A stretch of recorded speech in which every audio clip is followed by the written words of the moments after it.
Imaginez un palace flottant, le Lusitania, fleuron de la compagnie Cunard, un géant des mers, symbole de luxe, de vitesse et de la puissance britannique du début du XXe siècle.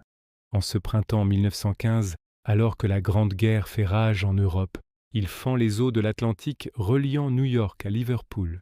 À son bord, près de 2000 âmes, des familles, des hommes d'affaires, des célébrités. Pour eux, ce voyage est une parenthèse enchantée, une bulle d'opulence loin des tranchées. L'océan semble calme, mais sous la surface, une menace invisible et mortelle rôde. L'Allemagne a déclaré les eaux entourant les îles britanniques zone de guerre. Chaque navire, même civil, est une cible potentielle. Soudain, le 7 mai, au large des côtes irlandaises, une ombre se profile sous les vagues. C'est le sous-marin allemand U-20, commandé par le capitaine Walter Schwieger. Dans son périscope, la silhouette majestueuse du Lusitania apparaît, une proie immense et irrésistible. L'équipage allemand est tendu. L'ordre est donné. Une seule torpille est lancée. Elle file, traçant un sillage blanc et funeste à travers l'eau froide. À bord du paquebot, la vie continue, insouciante. Quelques passagers sur le pont aperçoivent cette traînée blanche, mais il est déjà trop tard pour comprendre, trop tard pour réagir. La panique n'a pas encore eu le temps de s'installer que le destin frappe. L'impact est assourdissant. La torpille perfore la coque tribord du Lusitania.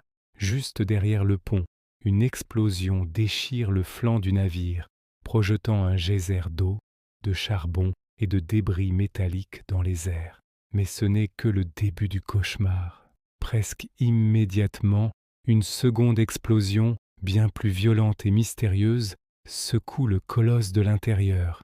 Le navire, mortellement blessé, commence à gîter de façon spectaculaire. La panique s'empare des passagers.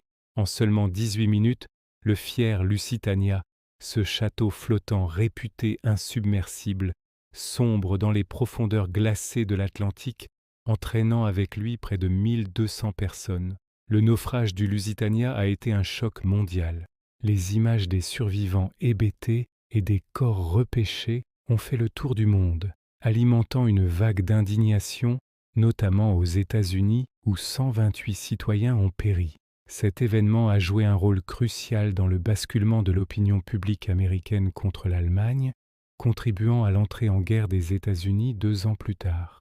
Aujourd'hui, l'épave du Lusitania repose par 90 mètres de fond, un mémorial silencieux et tragique rappelant que même les plus grands symboles de la civilisation peuvent être balayés en un instant par la folie de la guerre. Merci d'avoir regardé et n'oubliez pas de vous abonner pour ne manquer aucune de nos prochaines histoires.